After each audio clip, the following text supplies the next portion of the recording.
Hey everybody, welcome to Money's No Object. I'm your host, Dylan Howell. This is episode number 438 of our YouTube channel and podcast, and I could not be more excited to continue sharing with you guys personal finance topics that I think could be useful for you in your long-term financial journey. Today we are going to talk about something that's very elementary, but something that is such a big issue for so many. I'm going to try to help you out of it, right? I'm going to try to help you to find a solution for this problem, and this problem is living paycheck to paycheck like so many Americans do today. And I'm not here to shame anybody, and I'm not here to say that the way you're living is wrong, but maybe the way that you are living or the things that you're doing are just not conducive to long-term financial success. And so I want to help you to get there, right? I want to help you to get to a place where you can be financially successful. So just stick around for a discussion of how I think you can get out of living paycheck to paycheck and stay that way over the long term in today's episode.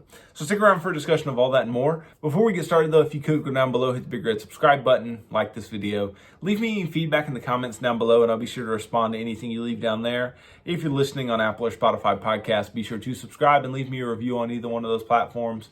Follow me on social media at MNO with Dylan.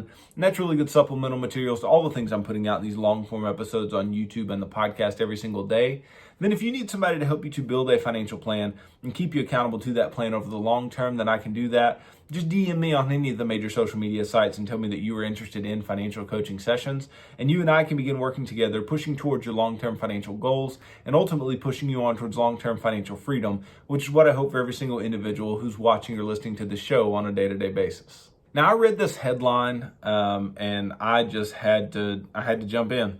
I had to say something. I had to do something. I had to make an episode about this topic because not making an episode about this topic would be saying, hey, half of Americans, I don't really care about what your plight is, right? But I absolutely do care. And not only do I care, I want to help you. I want to help you to dig out of this place that you are in. And this place that you are in is this place of living paycheck to paycheck, right?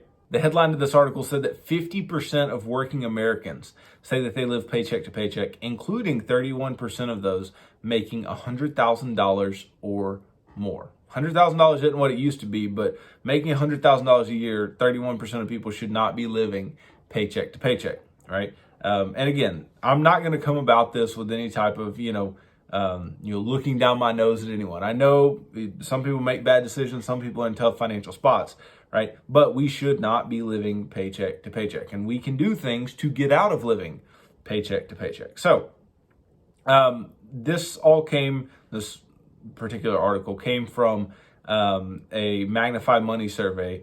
So this half of Americans that says they're living paycheck to paycheck, 76% of them were making less than $35,000 a year. And that makes a lot of sense, right? If you're making less than $35,000 a year, I'm pretty much expecting that you probably live paycheck to paycheck, right? Because $35,000 a year today is just not much, right? And then 31% of those making $100,000 or more. Now, this is a bit more surprising, but I'll be able to give you some really good reasons why people who make a lot of money are still living paycheck to paycheck. And that's kind of where I want to start today, right? I want to start with this idea of why do people live paycheck to paycheck regardless of the amount of money that they make, right? They break this down by, how much money did you make? But ultimately, it doesn't really matter in the vast majority of cases, right? The amount of money that you make can make a big impact. Don't get me wrong, right? It is the variable in the equation that has unlimited upside, right? You can make as much money as you can make. I mean, that's just the truth of it, right? You can go and get as many jobs as you can take, and you can do as much, side hustle work or start your own business or whatever. You can make as much money as you can make, okay? But there's only so little money you can spend, which is why I say it does make sense when somebody who doesn't make a whole lot of money is living paycheck to paycheck, because you can only cut your budget down so low. But when people make a lot of money, or a fairly good amount of money, a good, middle to upper middle class wage, right? Upper middle class salary, and yet they don't have the ability to do anything but live paycheck to paycheck, then we have a problem, right? Then we say, okay, why are they doing that? And undoubtedly, there are people who are making $35,000 a year or less who, if they made more money, they would also be living paycheck to paycheck. Part of this is it's a lifestyle you get used to, right? We are heavily impacted by our culture, by the consumerist mindset that we all have, especially in the United States, that says we have to have bigger, better, more, right? And bigger, better, more just sounds like dollar signs to me, right? It just sounds like more costs, sounds like more things that are going to take away from the income that we have. So I think that's the first thing that any of us have to do. And it's very, very clear where you do this. And it's why it's the first part of the financial action plan that I give you guys. I tell you, hey, go budget, right? Budget uniquely every single month, track your expenses, right? Because budgeting is allowing you to do one of the primary things that is going to get you out of living paycheck to paycheck, and that is cutting your expenses, right? And cutting your expenses could be anything as simple as stopping eating out. It can be as simple as not spending money on clothes, not spending as much money on entertainment, cutting subscriptions, whatever you need to do to create margin in your budget, by all means, right? But just remember that there's only so much cutting you can do. Now, me saying that does not mean that you shouldn't go and try to cut if you're living paycheck to paycheck. By all means, you should try to cut as much as you can so you can create some margin in your budget, so you can create the financial life that you want. But if you are living paycheck to paycheck, and you do the cutting and then you look up and you're like, well, I still don't have any money. Well, then you don't have an expense problem. You have an income problem, right? Because that's the other part of the equation. Okay, so then we have a totally different set of problems here. We have a totally different issue, a totally different set of actionable things that you need to take on, right? You need to find different work, better paying work, something, right? Start doing more side hustling, start doing more working on your own, whatever you can do in order to build up your income. That is what you need to do, right? Because you can only decrease costs so much. Now, don't get me wrong, you can decrease costs a lot. Okay, you can not live by yourself in a 2-bedroom apartment. You can share a 2-bedroom apartment with 3 or 4 other people. I know that's extreme, but you could do that, right? You can cook every day at home. You can eat ramen. You can eat, Dave Ramsey always talks about beans and rice, rice and beans. You can do that, right? And really, really cut down your budget. But even still, creating substantial, margin, substantial difference between what you make and your costs is going to rely on you making enough income to cover your expenses and then have more left over. Now, that's for people who make very low incomes. That may be their problem. But if you make a good income already, right, and it's not your problem, and you're just spending money to the point where you're living paycheck to paycheck, then you fell into a case of keeping up with the Joneses, right? You fell into this idea of lifestyle creep, where you decided, hey, if I make this much money, I must live this type of life, right? And this idea of lifestyle creep really comes on to people who are in very, ambitious type jobs, high paying jobs, because they see people around them that have these status symbols, right? They have, Mercedes Benz. They have this type of watch. They wear these type of clothes. They live in this type of house. And so you think, well, if I am on this person's level, then I should be able to do all of those things too. And this is just the trap that so many fall into. And what they don't realize is that trap is just that, a trap, right? It's a trap because most of the people that you're looking at that have all of these things are financing all of these things, right? They don't own them outright themselves. They can't afford them themselves. They're just doing the same thing that you ultimately fell into doing to try to look the part. And ultimately, it just doesn't work, right? And I'm saying this like in a very, like ritzy, rich, expensive type way. But even people who make $100,000, $150,000 a year, which today it's good money, right? But it's not, $300,000 a year, $400,000 plus a year, right? It's not that.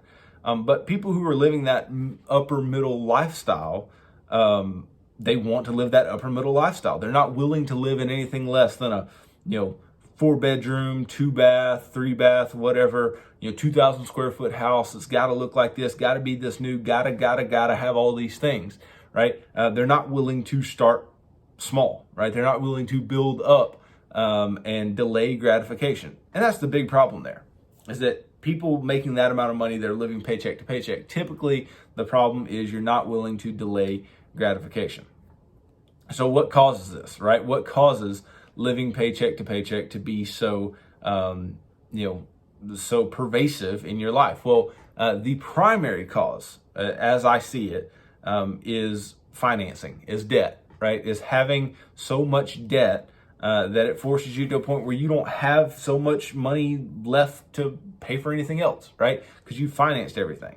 Because if you have, let's say that, it's a family of four, right? And mom and dad both have $50,000 cars that are financed, right? You live in a $300,000 house, which is on a mortgage, right? Let's say you've both got student loans from going to school. You've got credit card debt because you go and you buy all these nice things. All these things, right? You put all these things together and it turns into major payments every single month, right? It turns into a substantial amount of your money just going to satisfying your debt payments for that month. And then apart from that, you've got all of the things that you actually can pay for in cash, right? That you aren't going into debt on, but you're using all of your expendable income, all of your residual income on those things and not on doing the things you need to do to move forward in your financial life, because you are not willing to delay gratification any longer, or delay gratification once and for all. So this is a problem, right? But it all starts with our budget. Both sides of the equation, whether you're cutting or adding income, it starts with your budget. It starts with knowing what you're spending money on, and then deciding what to do from there. Now, if you are a person that makes a better income and you're still living paycheck to paycheck, one of the biggest things I can tell you to do in order to get yourself on the right side of the ledger is not go out and make more income like the lower income person. I'm not saying that should be your fix, even though that may help, right? That may be a fantastic help in getting you where you need to be. You really need to ascribe to the financial action plan. You need to get yourself in a place where you can get out of debt. Stop trying to do so many things at once and get out of debt. And sell stuff, right? Get rid of things that are eating up your cash flow. If you've got $50,000 vehicles that are financed and there's, just causing you some major payments every single month, then you need to go and get rid of those cars. So let me just give you this. If you had, let's say at 4% on a 7-year note, right? And you had a $50,000 vehicle, right? And of course, not everybody's got a $50,000 vehicle, but let's say that this is the case because you went out and bought a nice truck or a Tahoe or whatever. That on a 7-year note, that's $683 a month. Let's say mom and dad both have that same payment in this family of four. That's $1,366 a month right out the window.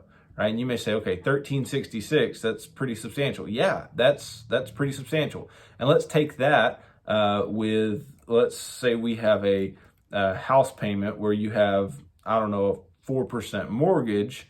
Let's say you had a 30-year mortgage, and that mortgage, like I said earlier, was $300,000, right? And that is a payment of just principal and interest of $1,400 plus dollars a month. So let's say you have $1,400. We'll add 5 or 6 on to that for all the extra things, the taxes, the insurance, all that type of stuff. Let's just say that it was $1,800, and we'll call these together $3,200 a month between just cars and house. That's $3,200 a month.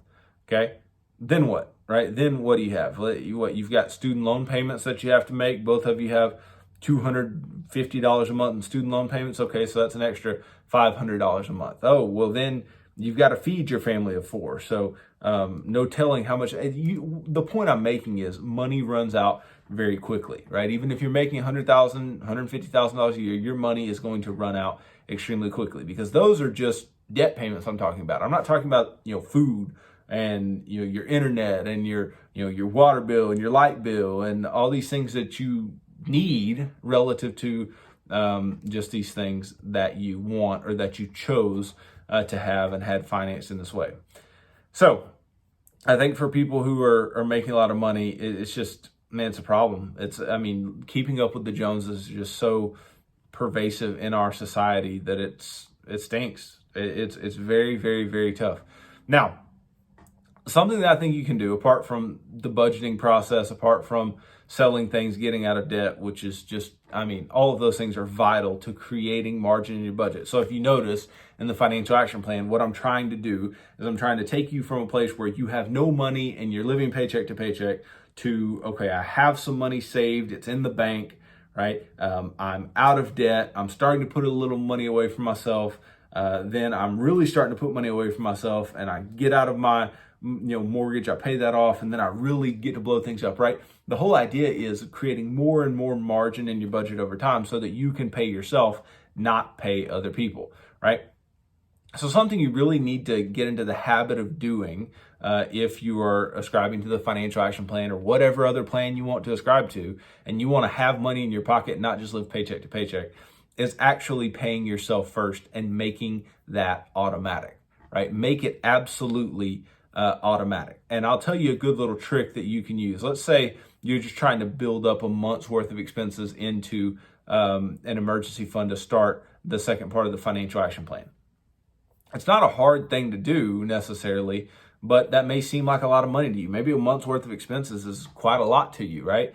So it may take you a couple months to actually get that amount of money saved up. So what you may do is take that every single paycheck, right? Just go ahead and set a date that every single paycheck, there's going to be a transfer from your bank account to the money market account of your choice, right? And the reason I would say a money market account of your choice is because if you just, let's say, did a checking to savings, transfer, it may be on the exact same banking app, and you can just very easily take the money and take it back from your savings and put it back in your checking. But if you do this, putting it into a money market account with like, a Vanguard or a Fidelity or whatever other type of, investing platform. And I'm not saying invest an emergency fund. I'm saying put it in money market, right? But do it through that type of that type of platform. Then you're actually taking your money elsewhere. You're paying yourself first, and you're creating a barrier to getting your money back, right? It's going to take longer to get your money back than just clicking a button to go from savings to investing. But do that automatically. At minimum, go from checking to savings, doing that automatically every single paycheck in a certain amount. And know that that money is just off limits, right? That's money that you're paying yourself first. You're putting that money away for a specific reason, and then you can go ahead and do what you have to do otherwise. Because the problem is that so many people fall into this place where they say, okay, I'm going to save money. But what I'm going to do is I'm going to do all these things throughout the course of the month. And then whatever I have left at the end of the month, I'll invest, or I'll save, or I'll do whatever with, right? I'll save that amount.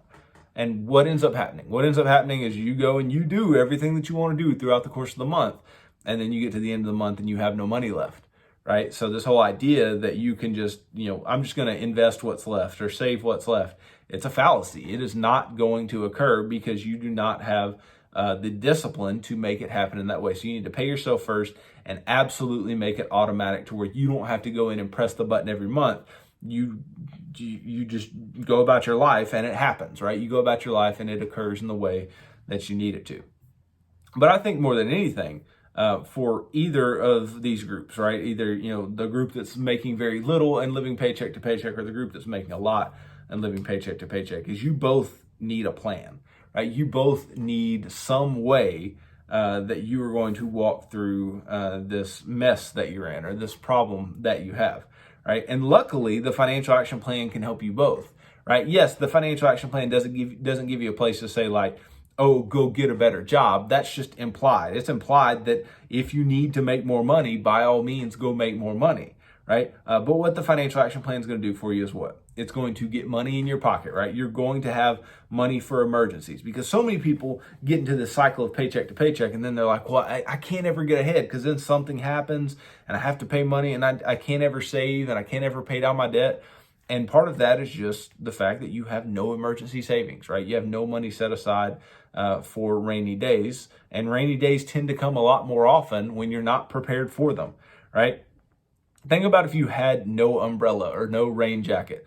and you had to walk somewhere every single day, rain or shine, you had to walk there, right? You would remember the rainy days a lot more if you had no protection from the rain, right? You would remember that a lot more. But if you had protection from the rain, that's just, part of the day, right? You may remember it, but at the same time, it's like, oh, I had an umbrella, or I had a raincoat, rain jacket, whatever, right? It doesn't bother me as much if I have the proper preparations. And the same goes for an emergency fund, right? If you have a rainy day fund, then when rainy days come, you're not going to be as worried about what's going on, right? So having a little money in your pocket for emergencies is absolutely huge. That's why it's one of the first things that we do, right? Knowing how much money you spend, knowing how much money you make within your budget, and tracking the spending that you actually do, and being accountable to somebody, hopefully a spouse or a brother, a sister, a parent, whatever, for the spending that you do is absolutely huge. Then actually getting to a point where, yes, I tell you, take the match in your 401k if you have one, take the free money. That's a big thing to start compounding money for yourself and getting into the habit of that forced savings, to where you're not even thinking about it and you're getting free money and it's compounding for you, and all those things are good, right? But the fourth part is just the part that I think it's a make or break part, but if you can make it through that part, and you get to the other side, then it's gravy from there. It's all up from there, right? There's nowhere to go but up. Because if you can pay off all of your consumer debt other than your mortgage, you don't have any choice, and you already have a little bit of an emergency fund and you're paying your bills, you have no choice but to create margin in your budget. You have no choice. You will no longer be living paycheck to paycheck if the following is the case. If you can currently pay all of your bills, right? Meaning your actual, light bill, the necessity bills. You can pay all your bills, right? And you get a little emergency fund and you pay off all your consumer debt that you currently have. And if you do that, you will automatically create margin in your budget no matter how much money you make. 100% you will. And so that becomes the catalyst for being somebody who does not live paycheck to paycheck, right? I think about all the time, right? Because I'm finishing up a PhD program, so I'm not making the most money in the world. My wife works, right? And so we're in a place where we have a moderate income, right? And yet we tend to have plenty of margin.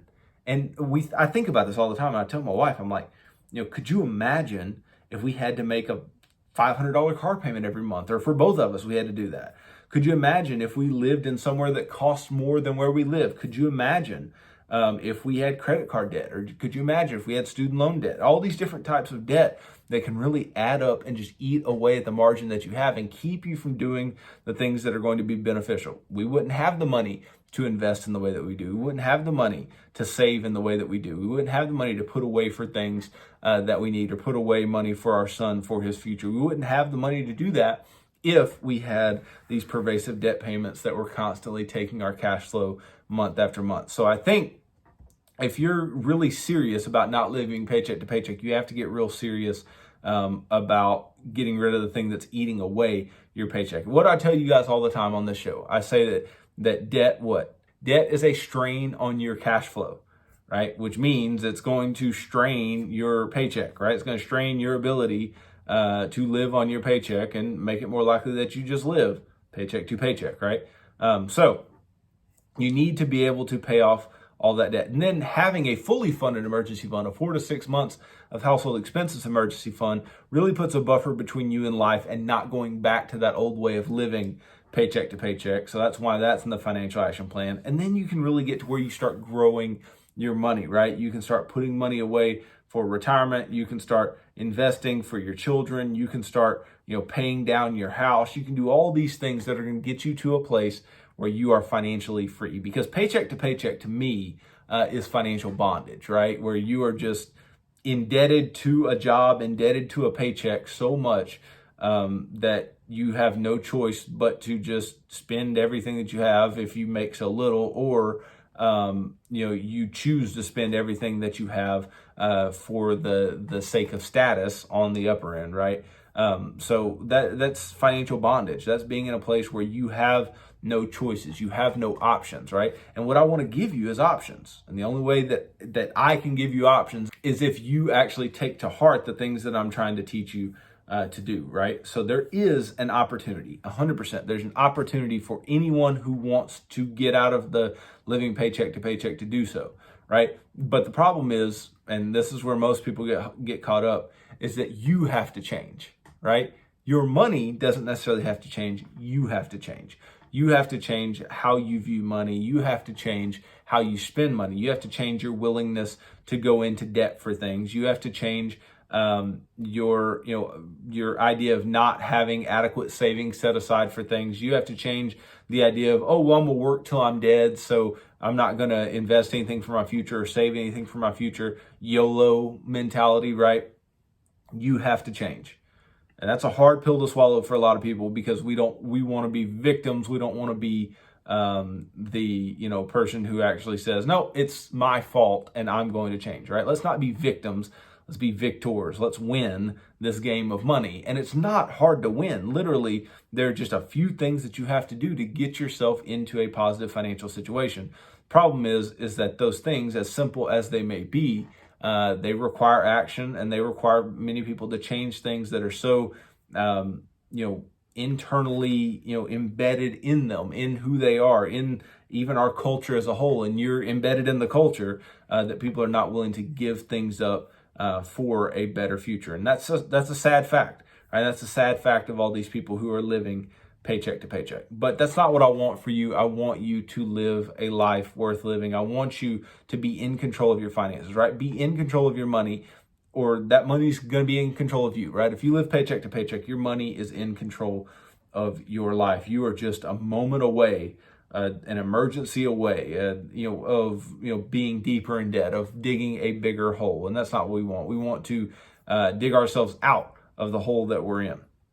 So I think it's possible. I know it's possible. It's not I think. I know that it's possible for you guys, but it's going to take some radical change in your life. It's going to take you, flipping the norm on its head. It's going to take you being willing to wear cheaper clothes or drive cheaper cars or live in somewhere that's not as expensive and nice as where you currently live, maybe, right? Or it's going to take you working your tail off, working more jobs, sacrificing. All of this it's just sacrificing, right?